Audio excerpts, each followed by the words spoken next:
Guys, welcome back. हमारे previous videos में हमने क्या क्या कहानी के बारे में डिस्कस किया था।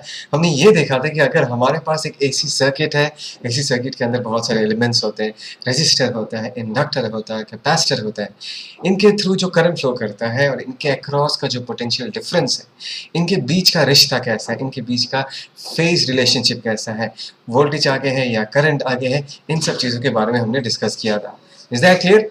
नाउ हमने एक चीज और डिस्कस किया था। मैंने तुमको बहुत स्पेसिफिकली और एक बात बताया था कि इस लाइन को याद रखना कि current in a capacitor always leads the voltage. Current in a capacitor always leads the voltage. ये लाइन अगर याद रखोगे ना तो कभी कंफ्यूजन नहीं होगा। इंडक्टर में ठीक उल्टा होता है। करंट इन एन इंडक्टर क्या क्या लैग्स द वोल्टेज, राइट। और रेजिस्टर तो हमको पता ही है यार, रेजिस्टर ही ऐसा एक एलिमेंट है जहां पर करंट एंड वोल्टेज जो है उनका कंडीशन एक ही जैसा है। They reach their peak at the same time, they reach their minima at the same time. मतलब मैं ये कहना चाहता हूँ कि रेजिस्टर में current and voltage are always in the same phase.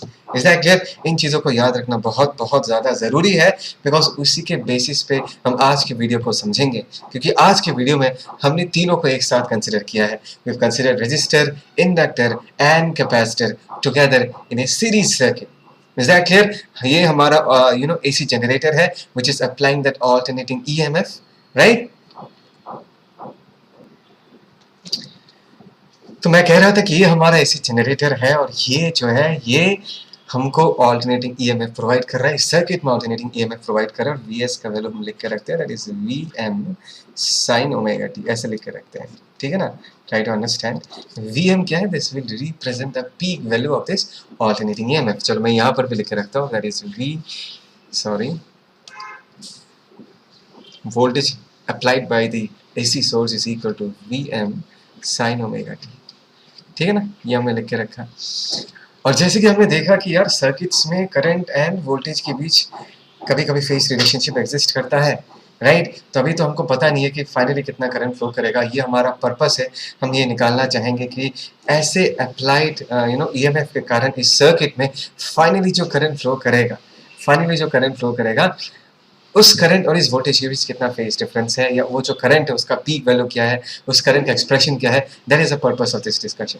तो चलो हम मान लेते हैं, लेट अस अज्यूम कि करंट जो फ्लो कर रहा है, लेट अस से the current I which is flowing in the circuit, let that be written as IM sin omega t plus phi हमने लिख दिया, ठीक है ना। phi हो गया इनिशियल फेज कांस्टेंट या करंट का इनिशियल फेज कांस्टेंट, या अगर मैं फेज डिफरेंस के बारे में बात करूं तो वोल्टेज एंड करंट के बीच का जो फेज डिफरेंस है वो क्या होगा, phi।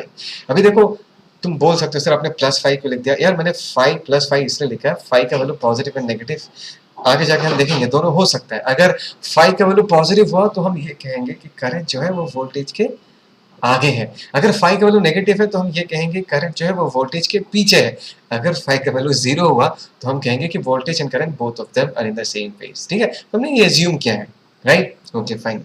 नाउ इस पूरे कहानी का सबसे इंपॉर्टेंट चीज जो तुमको ध्यान देना है, समझना है कि ये तीनों जो एलिमेंट्स है, resistor, inductor and capacitor, all of them are in series, which means तीनों के थ्रू जो करंट फ्लो करेगा, ध्यान देखो ये जो I फ्लो कर रहा है, तीनों के थ्रू जो करंट फ्लो करेगा that will be the same. तीनों के थ्रू यही करंट फ्लो करेगा। Do you agree with this? बात समझ में आता है मैं क्या कह रहा हूँ। और इसी करंट के रेस्पेक्ट में हम इनके अक्रॉस के वोल्टेजेस को लिखेंगे। याद करो मैंने तुमको हमेशा कहा था कि इसके प्रीवियस वाली वीडियो में तीन जो मैंने वीडियोस बनाया था, जहां पर मैंने एक बार purely resistive circuit, purely inductive circuit, purely capacitive circuit में डिस्कशन किया था और कहा था कि देखो इवन दो यहाँ पर हमने सिर्फ इंडक्टर या कैपेसिटर या रेजिस्टर को पकड़ा है, लेकिन ये जो रिलेशनशिप आएगा वो हमेशा वैलिड है। कौन सा रिलेशनशिप याद है? कौन सा रिलेशनशिप बताया था ना, current in a capacitor always leads the voltage. वो जो फेज रिलेशनशिप है वो हमेशा वैलिड बैठेगा, ठीक है। तो अभी इस रेजिस्टर के अक्रॉस अगर मुझे पोटेंशियल डिफरेंस लिखना है VR क्या है? This is the voltage across the resistor at a time t। बात समझ में आ रहा है? उसको हम कैसे लिखेंगे? VRM लिखते हैं, कंफ्यूज मत होना। यहाँ पर VRM जो है that is the peak potential drop across the resistor, right. और हमको ये पता है कि करंट अगर ऐसा एक्सप्रेशन है और रेजिस्टर के अक्रॉस का जो वोल्टेज है इनके बीच कोई फेज डिफरेंस नहीं है, तो हम यहाँ पर इसके जगह sine as because there is no phase difference current के रिस्पेक्ट में लिखकर हम ओमेगा t प्लस 5 लिख देंगे। Is that clear? Similarly, now if you need to talk about the voltage across the inductor, याद करो। तो सबसे पहले हम क्या लिखेंगे, VLM, ये क्या रिप्रेजेंट करेगा, peak voltage drop across the inductor, and that is, हमेशा याद रखना क्या बताया था मैंने, current in an inductor lags the voltage because current in a capacitor always leads the voltage। उसका उल्टा, करंट अगर लैग करता है तो यहाँ पर हम क्या लिखेंगे, that is sine omega t plus phi. ध्यान देना, करंट लैग करता है, कितने से लैग करता है, π/2, तो हमने यहाँ पर प्लस π/2 लिख दिया। दैट मीन्स जो ये इंडक्टर वाला वोल्टेज है वो करंट से π/2 से आगे है, करंट लैग कर रहा है, ठीक है ना। सिमिलरली अभी अगर मैं कैपेसिटर के अक्रॉस के पोटेंशियल ड्रॉप को लिखना चाहूँ तो हम क्या लिख देंगे, that is VCM, peak potential drop across the capacitor. और मुझे पता है कि current in a capacitor always leads the voltage, voltage से ये करंट लीड कर रहा होगा, तो हम क्या कर देंगे, यहाँ पर वोल्टेज लैग कर रहा होगा तो ओमेगा टी प्लस 5 माइनस π/2 लिख देता हूँ। π/2 का फेज डिफरेंस होता है ना, तो यहाँ पर करंट जो है देखो वो वोल्टेज अक्रॉस द कैपेसिटर से π/2 एंगल आगे है, हम ऐसे भी लिख सकते हैं। बात को समझो, ये सारा जो हमने यहाँ पर लिखा है ना, all of this represents the instantaneous value, instantaneous value। बात को समझो, मतलब मैं ये कहना चाहता हूँ कि देखो ये जो V है, V क्या रिप्रेजेंट करता है कि एट अ टाइम t ये जो सोर्स है वो कितना EMF अप्लाई कर रहा है, लूप रूल तो हमेशा बैठेगा। दैट मीन्स यहाँ पर अगर V वोल्टेज अप्लाई होगा, कुछ VR के अक्रॉस ड्रॉप होगा, कुछ VL के अक्रॉस ड्रॉप होगा, कुछ कुछ रेजिस्टर के अक्रॉस ड्रॉप होगा, कुछ इंडक्टर के अक्रॉस ड्रॉप होगा, कुछ कैपेसिटर के अक्रॉस ड्रॉप होगा। So by loop rule we can always write कि जो वोल्टेज अप्लाई किया गया था, this V will always be equal to what, VR voltage drop across the resistor plus voltage drop across the inductor plus voltage drop across the capacitor. This is always true. ये बात समझ के रखना, ये peak values नहीं है, this are all फिर से instantaneous values, instantaneous values, instantaneous, NEOUS, instantaneous values. बात को समझो, ठीक है ना। This is always true, always true. किसी भी पॉइंट ऑफ टाइम में ये रिलेशन हमेशा होल्ड करेगा, ठीक है ना। Okay fine, so this is the expression that we have written. यहाँ पर देखो हमने फेजर डायग्राम भी बना के रखा है ताकि देखो प्रॉपर्ली दिखाई दे। कर देखो I तीनों में I को मैंने हॉरिजॉन्टल एक्सिस में ही बनाया है। बात समझ में आ रहा है। इस हॉरिजॉन्टल एक्सिस का जो फेज है उसको हम ओमेगा टी प्लस 5 मान लेंगे। उसके रेस्पेक्ट में, करंट के रेस्पेक्ट में हमने वोल्टेज का फेजर प्लॉट किया, VR VL VC। Is that clear? पक्का समझ में आया? Okay fine. मैं फिर से हमारा जो पर्पस है, हमारा जो मोटिव है वो याद दिलाता हूँ। हमको करंट का पीक वैल्यू निकालना, बिकॉज देखो ये जो है VM साइन ओमेगा टी वो हमको ऑलरेडी पता है। हमारा मेन पर्पस है IM का वैल्यू निकालना, पीक वैल्यू निकालना और फाई का वैल्यू निकालना कि कितना फेज डिफरेंस है। अगर ये निकल जाएगा देन वी आर सक्सेसफुल, ठीक है। फिलहाल यहाँ तक कॉपी करो, फिर आगे बढ़ते हैं।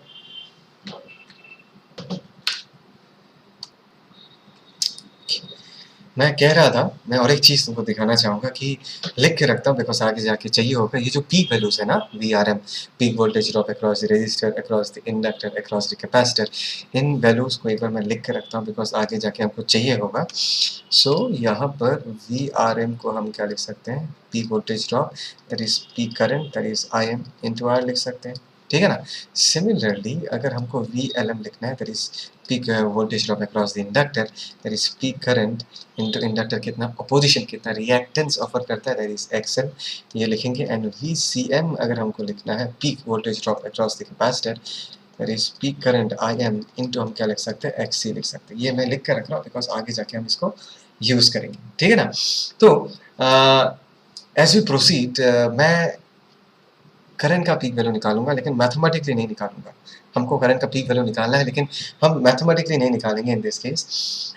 मैं चाहूँगा कि इसी चीज़ को हम एक फेजर डायग्राम से कंक्लूड करें, because that is the best way कि तुमको प्रॉपर फील आएगा और बहुत आसानी से तुमको समझ में आएगा वो प्रोसेस, ठीक है। वो करते हैं एक बार।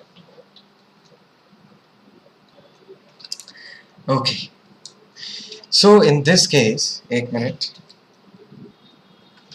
Okay, so in this case we will take the help of the phasor diagram. ये जो हमने डिस्कस किया था उसको हम फेजर डायग्राम में रिप्रेजेंट करेंगे, ठीक है। तो जैसे कि हमको पता है कि यहाँ पर हम वोल्टेजेस को प्लॉट करेंगे with respect to current, because तीनों एलिमेंट्स के थ्रू करंट का वैल्यू क्या है सेम। तो हमने देखा कि यार उसका फेज जो ओमेगा टी प्लस फाइव है, तो ये positive side of the x axis के साथ इन दिस केस हमने इस लेवल को 0 डिग्री माना और इस एंगल को एंटी क्लॉकवाइज कितना कवर हो चुका है ओमेगा टी प्लस फाइव। तो ये जो ब्लू कलर का तुमको लंबा सा एरो दिख रहा है ये करंट का फेजर है। याद रखना ये करंट का पीक वैल्यू रिप्रेजेंट करता है, ये जो आई है this represents the peak value of the current. ठीक है, अभी हम इस करंट के फेजर के रिस्पेक्ट में हम बाकी वोल्टेजेस के फेजर को रिप्रेजेंट करेंगे। वी नो दैट जो voltage across the resistor it will be in the same phase as that of the current. तो वी आर भी आई वाले फेजर के साथ क्या कर रहा है, ओवरलैप कर रहा है। हमको पता है कि current will always lead the voltage across the capacitor. तो कैपेसिटर का जो फेजर है, कैपेसिटर के अक्रॉस का जो वोल्टेज ड्रॉप का फेजर है उसको हमने पीछे लिखा करंट के पीछे, और इंडक्टर के अक्रॉस का जो वोल्टेज है वो करंट से 90 डिग्री आगे होता है, उसको हमने आगे बना दिया। आई होप सो तुमको ये समझ में आता है। ठीक है, तो ये जो पूरा एनालिसिस है, ये जो हम इन फेजर्स को ट्रीट कर रहे हैं, you just need to treat them as vectors. ये तुम्हारा एनसीईआरटी के बुक का ही पिक्चर है। यहाँ पर इन्होंने वेक्टर साइन तो दिया नहीं है, लेकिन दिमाग में ना तुम इसको वेक्टर जैसा ही ट्रीट करना है। ठीक है, this is VC vector, this is VL vector, this is VR vector. हम जो इसको इसको मैनिपुलेट करेंगे उनको हम वेक्टर जैसा ही मैनिपुलेट करेंगे। ठीक है, अच्छा अब एक बात को समझना है, ये जो वीसी वीएल वीआर हमने जो लिखा है this are all peak values. मैंने हमेशा कहा था कि वेक्टर का जो मैग्नीट्यूड होगा वो हमेशा उस पर्टिकुलर फिजिकल क्वांटिटी के पीक वैल्यू को रिप्रेजेंट करेगा। ठीक है ना, ये पीक वैल्यू, वीएल भी एक पीक वैल्यू है, वीआर भी पीक वैल्यू ही है। मतलब यहाँ पर जो मैंने वीआरएम वीएलएम वीसीएम लिखा है ये सारे वैल्यूज है, वीआर वीसी वीएल। बात समझ में आ रहा है? Are you getting the point? Okay. लेकिन सर इंस्टेंटेनियस वैल्यूज क्या है यार? सर आपने जो कहा था कि ये जो रिलेशन हमेशा वैलिड है, ये इंस्टेंटेनियस वैल्यूज है, ये क्या है? अरे यार तुमको कुछ नहीं करना, it's very simple. Instantaneous values are the shadows of this rotating vectors, right? That means अभी अगर मैं यहाँ पर वी आर का शेडोज पे गिराऊंगा, जो वैल्यू आएगा वो ये वाला वैल्यू है। सिमिलरली वीएल, ये जो पीक वैल्यू है ना, इनफैक्ट चलो मैं इसको लिख के देता हूँ, वीएल का पीक वैल्यू है, उसका जो शेडो वाई एक्सिस पे गिरेगा वो ये वाला वैल्यू है, वीएल वाला वैल्यू है। वीसी का शेडो जो वाई एक्सिस पे गिरेगा that is the instantaneous value of the voltage drop across the capacitor. Is that clear? तो इनके शेडोज गिरा के हम इंस्टेंटेनियस वैल्यूज लिखेंगे। ठीक है, अभी इसको थोड़ा वेक्टर जैसा ट्रीट करते हैं, ध्यान से देखना। यहाँ पर वीसी जो है और वीएल जो है, they're along the same line, they can be treated as scalars। मैंने हमेशा सिखाया था कि वेक्टर्स अगर सेम लाइन में है, अगर सेम लाइन में है, if they are pointing along the same direction we will just add them up, if they are pointing in the opposite direction हम जस्ट उसको सब्सट्रैक्ट कर देंगे। तो मैंने यहाँ पर मान लिया कि चलो VC जो VL से उसका मैग्नीट्यूड ज्यादा है, तो इस तरफ का जो मैग्नीट्यूड बचेगा वो कितना बचेगा? कमान क्या बचेगा? ध्यान से देखो, यहाँ पर देखो ये वाला vector, this is nothing but VC vector plus VL vector, but इसका मैग्नीट्यूड जो है, ये वेक्टर और ये वेक्टर जो है both of them will be same. इसका मैग्नीट्यूड यहाँ पर लिखा गया है, ध्यान से देखो, ये VC वाला वेक्टर और VL वाला vector they are pointing opposite to each other. तो मैग्नीट्यूड का वैल्यू क्या होगा? हमको सब्सट्रैक्ट करना पड़ेगा। हमने यहाँ पर VC को बड़ा मान लिया, तो VC actually representing the peak value. तो इनका जो रिजल्टेंट आएगा वो कितना आएगा? VCM minus VLM। ये जो रिजल्टेंट आएगा वही हमने यहाँ पर लिखा है, इन दोनों का रिजल्टेंट VCM माइनस VLM। और ये जो VR, राइट, ये तो वेक्टर रिप्रेजेंटेशन है, लेकिन इस वेक्टर का मैग्नीट्यूड कितना है? VRM, पीक वैल्यू रिप्रेजेंट करते हैं। देखो ध्यान से, यहाँ पर हमने इसको VRM लिख के रखा है। बात समझ में आया? तो हमने यहाँ पर क्या किया, ये इस पर्टिकुलर वेक्टर का मैग्नीट्यूड लिखा और इन दोनों का रिजल्टेंट लिख दिया, that is VCM minus VRM। Is that clear? फिर से कह रहा हूँ, this are all the peak values. बात समझ में आ रहा है? तो एक बात बताओ, अगर मैं VRM and VCM minus VLM, this are all the peak values, इनका रिजल्टेंट निकालो। इन दो वेक्टर्स का VRM and VCM minus VLM, इन दो वेक्टर्स का रिजल्टेंट निकालो, तो मुझे रिजल्टेंट क्या देगा? Come on tell me. ये रेजिस्टर के अक्रॉस का पीक वोल्टेज है, ये कैपेसिटर इंडक्टर के अक्रॉस, मतलब दोनों को मिला के this is the peak voltage across them VCM minus VLM। तो इसका जो रिजल्टेंट है वो हमारे अप्लाइड EMF याद है ना, हमने क्या लिख के रखा था? That is VM sin omega t। Applied EMF के पीक वैल्यू को रिप्रेजेंट करेगा, ये जो VM है इसको रिप्रेजेंट करेगा इन दोनों वेक्टर्स का रिजल्टेंट। Is that clear? बात समझ में आ रहा है? तो यहाँ पर हम क्या लिखेंगे? देखो ध्यान से, ये जो हमने रिजल्टेंट ड्रॉ किया, this is the resultant of VRM and VCM minus VLM। ये जो रिजल्टेंट है ये VM रिप्रेजेंट करता है, that is the peak value of the applied alternating EMF, इसके पीक वैल्यू को रिप्रेजेंट करता है। Is that clear? तो अभी अगर हम this is basically right angle triangle, अगर हम पाइथागोरस थ्योरम यूज करेंगे तो हाइपोटेन्यूज स्क्वायर हम क्या लिख सकते हैं, ध्यान से देखना, that is VM the whole square is equal to perpendicular square by base square. Perpendicular square हम क्या लिख सकते हैं, that is VCM minus VLM the whole square plus यहाँ पर हम क्या लिख सकते हैं, V R M the whole square. बात को समझो, this are all peak values. V M जो है this is the peak value of the applied alternating EMF, ठीक है। तो यहाँ से हम वी एम को क्या लिख सकते हैं, ध्यान से देखना, that is root over of V R M को पहले लिख देता हूँ, अच्छा लगता है मुझे पहले लिखना है इसको, वी आर एम, और यहाँ पर हम क्या लिख सकते हैं, this is V C M minus V L M the whole square. Is that clear? फिर से कह रहा हूँ, this are the peak values, याद रखना, ठीक है ना। अभी देखो इसको अगर मैं सिंप्लीफाई करूँ, ठीक है ना, वी एम को हमने ऐसा लिख दिया, इसको अगर मैं सिंप्लीफाई करूँ तो वी आर एम को हम क्या लिख सकते हैं, वी आर एम को हम आई एम इंटू आर लिख सकते हैं, ठीक है। तो यहाँ पर आई एम इंटू आर है ना, द होल स्क्वायर, और यहाँ पर हम क्या लिख सकते हैं, ध्यान से देखो, वी सी एम की जगह हम लिख सकते हैं that is I M into X C minus I M into X L the whole square. Is that clear? तो यहाँ से अगर मैं आई एम को कॉमन ले लूँ तो अंदर क्या बचेगा भाई साहब, ध्यान से देखो अंदर क्या बचेगा, इन दिस केस यहाँ पर बच जाएगा that is R square plus X C minus X L the whole square. बहुत इंटरेस्टिंग सा अभी हमको कंक्लूजन मिलने वाला, ध्यान से देखना। ये जो वी एम, भाई हमने आई एम को नीचे ला दिया, दिस इज आई एम। अच्छा एक काम करता हूँ, पहले अपना जो मेन पर्पस है वो कर लेता हूँ, ध्यान देना, ठीक है। ये जो आई एम है हमारा मेन पर्पस था करंट का पीक वैल्यू निकालना, तो आई एम का वैल्यू क्या होगा, ध्यान से देखो, this is V M divided by root over of R square plus X C minus X L the whole square. Is that clear? देखो वीएम जो है वो नोन क्वांटिटी है, आर का वैल्यू एक्स सी एक्सएल का value हमको पता है, तो आई का वैल्यू भी हमको पता है। Half of the job is done, हमने करंट का पीक वैल्यू निकाल लिया। Is that clear? Okay fine, this is understood. पर इससे भी ज्यादा इंटरेस्टिंग क्या, ध्यान से देखो, लेफ्ट हैंड साइड में करंट का डायमेंशन है, and current is equal to voltage by resistance, हमको पता है ऑब्वियसली ये एसी है, हम यहाँ पर रेजिस्टेंस तो नहीं कहते। तो ये नीचे वाला जो टर्म है इसका यूनिट क्या आएगा, वी ऑल नो इसका यूनिट क्या आएगा, ओम्स में आएगा। Is that clear? Because resistance का भी ओम में है, एक्ससी का भी ओम्स में है, एक्सएल का भी ओम्स में है, तो नीचे वाले डिनोमिनेटर का जो डायमेंशन आएगा वो रेजिस्टेंस का डायमेंशन आएगा। यहाँ पर हम इसको रेजिस्टेंस नहीं बुलाते, यहाँ पर हम इसको क्या बुलाते हैं, रिएक्टेंस बुलाते हैं। बात समझ में आया? हमने रिएक्टेंस के बारे में पहले भी डिस्कस किया था कि यार इंडक्टर जो है वो भी करंट के फ्लो को अपोज करता है, कैपेसिटर भी अपोज करता है, रजिस्टर भी अपोज करता है। तो प्रीवियस वीडियोस में हमने individually capacitive reactance, inductive reactance, resistance के बारे में बात किया था। तो इस सीरीज सर्किट दिख रहा है, ये जो सीरीज सर्किट है ये जो हमारे अप्लाइड ईएमएफ को अपोज करता है, हमारे करंट को अपोज करता है, उसका रिजल्टेंट रिएक्टेंस क्या है, वो ये है। बात समझ में आया? That is root over of R square plus X C minus X L the whole square. बात को समझो, ये हमारे सर्किट का रिजल्टेंट अपोजिशन है सबको मिला के। बात समझ में आया? तो यहाँ पर हम इस एक्सप्रेशन को थोड़ा सजा के लिखेंगे, इसको हम वी एम बाई जेड लिख देंगे, where Z in this case, ध्यान देना, where Z in this case is equal to root over of, ध्यान से देखना, that is R square plus X C minus X L the whole square. और ये जो z है इसको हम एक नाम देते हैं जिसको बोलते हैं impedance of the circuit. Impedance of the circuit, impedance क्या है यार, लोड मत लो, सिंपल है, करंट के फ्लो को जो ये सर्किट रिजल्टेंट अपोजिशन ऑफर कर रहा है वही है इम्पीडेंस। इसको हमने root over R square plus X C minus X L the whole square ये लिखा है यहाँ पर। और एक बहुत इंपॉर्टेंट चीज़ मैं तुमको बताना चाहूँगा, इस एक्सप्रेशन को अगर देखोगे, x C minus X L को अगर देखोगे तो इन दोनों का जो इम्पीडेंस है वो एक दूसरे को क्या कर रहा है, अपोज कर रहा है, they oppose each other.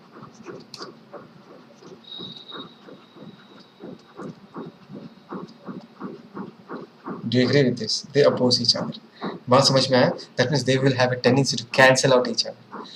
Is that clear? इसके ऊपर एक अलग सा ही डिस्कशन है, रेजोनेंस के बारे में हम डिस्कस करेंगे, लेकिन इस पर्टिकुलर वीडियो में नहीं, छोटा सा आइडिया देके रख रहा हूँ। अगर मुझे आई एम का वैल्यू इंक्रीज करना है, ध्यान से देखो, रेजिस्टेंस आर का वैल्यू तो हम चेंज नहीं कर सकते, आर का वैल्यू तो फिक्स्ड है, लेकिन एक्सएल एक्सी याद है ना, एक्सएल का वैल्यू कितना था, ओमेगा एल था, एक्सी का वैल्यू था 1 बाई ओमेगा सी था।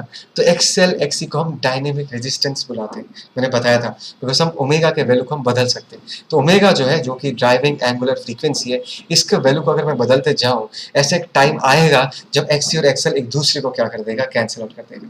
अगर एक्सी एक्सएल एक दूसरे को कैंसिल आउट कर देगा, what will be the net impedance of the circuit, XC XL एक दूसरे को कैंसिल आउट कर दिया, Z का वैल्यू होगा R, that is the circuit will have the minimum impedance। बात को समझो, इस सर्किट का जो इंपीडेंस है वो मिनिमाइज हो जाएगा, इससे कम नहीं हो सकता। इंपीडेंस मतलब अपोजिशन, दैट मींस अभी जो हमारा अप्लाइड ईएमएफ है, under this condition of resonance, जब एक एक्सी एक्सएल को कैंसिल आउट कर देगा, उस अप्लाइड ईएमएफ को सिर्फ रेजिस्टेंस को ही ओवरकम करना है। इन दैट केस आई एम का वैल्यू क्या होगा, मैक्सिमम।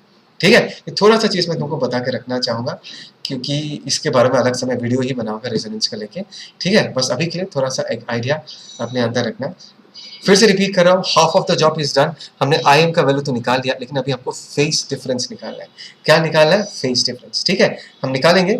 अभी क्या करो, तुम इसको पॉज करो, लिखो, मैं मिटा रहा हूँ, हम इसमें ही फेस डिफरेंस निकालेंगे। ठीक है, okay fine, okay. So what is the rest half of the job? The rest half of the job is to find out the value of this phi, right? तो presently हमारे सामने जो diagram है, ध्यान से देखना, ये जो है, ध्यान देना, ये हमारा करंट का फेजर है, बिकॉज वी आर जिधर है करंट भी उधर होगा। तो ये जो वेक्टर है, इसी के अलावा हमारा करंट का फेजर है, ठीक है ना। और ये जो V है, ये हमारा रिजल्टेंट वोल्टेज वाला फेजर है। और इस डायग्राम के अकॉर्डिंग देखो, करंट जो है वो क्या कर रहा है, लीड कर रहा है ना, इसी डायग्राम के अकॉर्डिंग। ऐसा क्यों आया, बिकॉज यहाँ पर हमने VC को VL से बड़ा माना, तो रिजल्टेंट इस तरफ आया। बात समझ में आया। ऐसा भी तो हो सकता था कि VL का वैल्यू VC से क्या होगा, ज्यादा होगा, तब रिजल्टेंट इस तरफ आता, तब VR, और इन दिस केस हम लिख देते हैं VL माइनस VC, और वोल्टेज, रिजल्टेंट वोल्टेज जो पीक वोल्टेज VM आता वो इधर आता। इन दैट केस ये करंट का फेजर होता और ये वोल्टेज का फेजर होता। इन दैट केस करंट क्या करता, लैग करता। Is that clear? बात समझ में आया मैंने क्या कहा? ठीक है, तो ये सिंपल है यार, ज़्यादा लोड मतलब, जस्ट इस आइडिया को समझो कि VC बड़ा है या VL बड़ा है, उसके अकॉर्डिंगली ये डिसाइड होगा कि करंट वोल्टेज से आगे है या पीछे। ठीक है, फिलहाल जो हमने डायग्राम बनाया है उसी को लेके थोड़ा काम कर लेते हैं। भाई तुमको थोड़ा सा आइडिया देके रख रहा हूँ। देखो यहाँ पर ये जो ट्राइंगल तुमको दिख रहा है, चलो नाम दे देता हूँ, दैट इज ABC। ठीक है ना। सो इन ट्राइंगल ABC मैं चाहूंगा कि तुम tan phi कितना है ये देखो। tan phi in this case is equal to perpendicular by base, that is VCM minus VLM divided by, हम क्या लिख सकते हैं, बेस की जगह हम क्या लिख सकते हैं, VRM लिख सकते हैं। Exactly, these are all peak values, peak values, peak values, ध्यान रखना। तो VCM की जगह हम क्या लिख सकते हैं, that is IM into XC minus IM into XL divided by IM into R। IM मर जाएगा तो बचेगा सिर्फ XC minus XL divided by, एक मिनट भाई साहब, डिवाइडेड बाई R। ये हो जाएगा हमारा tan phi का वैल्यू। ठीक है ना, ये हमारा हो जाएगा tan phi। चलो ठीक है, phi को हम ऐसा लिख देते हैं, phi equal to tan inverse of XC minus XL by R, है ना। अच्छा, अभी खुद सोच के देखो, यहाँ पर हमने क्या माना है, हमने यहाँ पर VC मोर देन VL माना है, VC more than VL। That means basically इसको अगर मैं सिंप्लीफाई करूँ तो XC माइनस XL आ रहा है।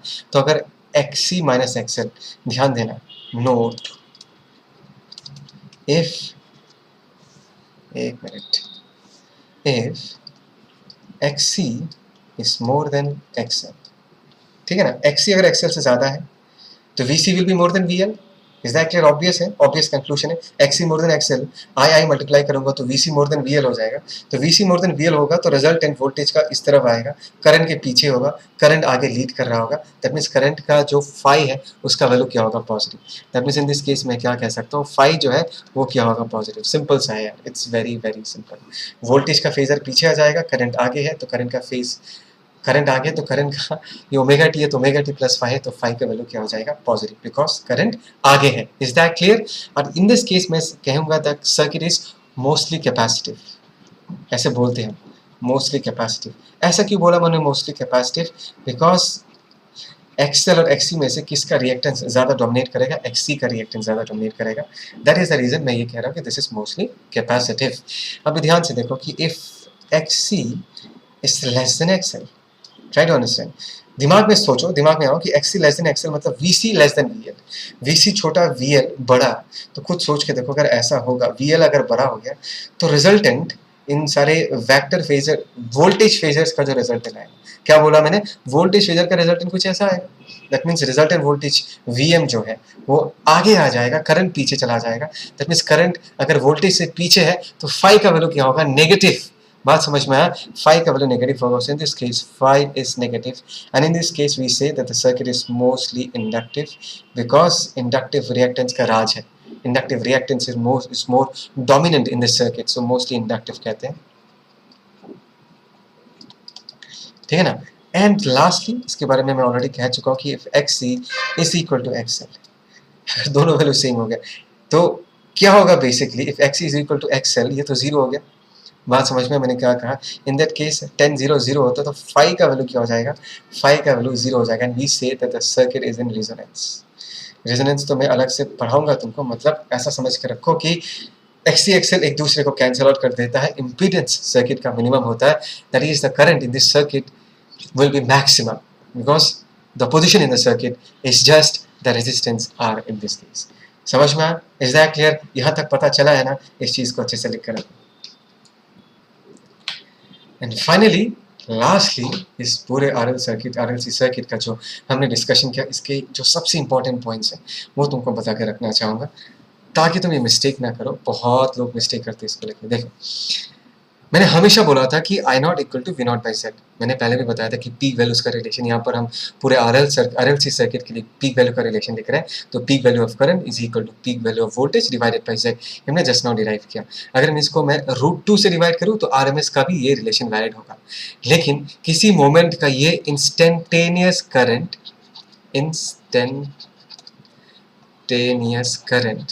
ये जो इंस्टेंटेनियस करंट है और ये अगर वी इंस्टेंटेनियस वोल्टेज है, ये कभी भी होल्ड नहीं करेगा बिकॉज आई एंड वी के बीच there will be some phase difference. कुछ ना कुछ फेज डिफरेंस होगा, हमने देखा है फेज डिफरेंस एग्जिस्ट करता है। हाँ, अगर रेजोनेंस में है तो अलग बात है, फेज डिफरेंस नहीं होगा, current and voltage will be together. In that case we can write I equal to V by R लिख देंगे, मॉड ऑफ जेड का वैल्यू आर आ जाएगा। लेकिन इन अदर कंडीशंस, जब इंडक्टर भी एक्टिव है, कैपेसिटर भी एक्टिव है और नेट इम्पीडेंस नेट इम्पीडेंस जो है वो आर नहीं है, एक्सी एक्सएल भी प्रेजेंट है। इन that case current and voltage के बीच भाई साहब कुछ ना कुछ फेज डिफरेंस होगा, तो हम उनके इंस्टेंटेनियस वैल्यूज को ऐसे करके कनेक्ट नहीं कर सकते। हाँ, पीक वैल्यूज को कनेक्ट कर सकते हैं, मैंने डिराइव करके तुमको दिखाया। ठीक है? सिमिलरली हमेशा याद रखना कि एलसीआर सर्किट को जब तुम सॉल्व करोगे ना, अगर तुमको ये पूछा जाता है कि रेजिस्टर के अक्रॉस वोल्टेज निकालो या इंडक्टर के अक्रॉस या कैपेसिटर के अक्रॉस, तो तुमको ये समझ जाना चाहिए कि the question is actually asking you to find out the RMS values. कुछ नहीं बोला जाता है तो क्या समझना है कि भाई साहब आरएमएस वैल्यू पूछा गया है। अगर क्वेश्चन को ये पूछना है कि नहीं इंस्टेंटेनियस वैल्यू निकालो, तो क्वेश्चन स्पेसिफिकली मेंशन करके देगा कि इंस्टेंटेनियस वैल्यू निकाल के दो या पीक वैल्यू निकाल के दो। अगर कुछ भी मेंशन नहीं है तो तुमको आरएमएस वैल्यू निकालना है। ठीक है ना? ये हमेशा याद रखना। ओके, और ये तो तुमको मैंने पहले भी बताया था, V R equal to I R M S into R. ये वी आर जो है ये भी आर एम एस वोल्टेज है, ये इंस्टेंटेनियस वोल्टेजेस नहीं है, आर एम एस है। ये भी आर एम एस है, ये भी आर एम एस है। Is that clear? RMS value sir देखो यहाँ पर लिखा हुआ है। देखो, अगर पीक वैल्यू के लिए ये सारे रिलेशंस वैलिड है, बताया था पीक वैल्यू के लिए वैलिड है, तो तुम अगर √2 से डिवाइड करोगे तो आरएमएस वैल्यूज मिल जाएगा। तो आरएमएस वैल्यूज के लिए भी ये रिलेशन क्या होगा? वैलिड होगा। जैसे कि यहाँ पर बहुत अच्छे से लिखा हुआ है, the peak values can be obtained by multiplying the RMS values by √2। Right? Peak से आरएमएस जाना है तो √2 से डिवाइड करो, आरएमएस से पीक जाना है तो √2 से मल्टीप्लाई करो। Is that clear? बस यही था, यही कुछ पॉइंट्स तुमको बताना था। आई होप सो तुमको मजा आया इस वीडियो को देख के। Please feel free to comment if you have any doubts and done for today. Signing off, let's meet in the next video. ठीक है? Bye, take care.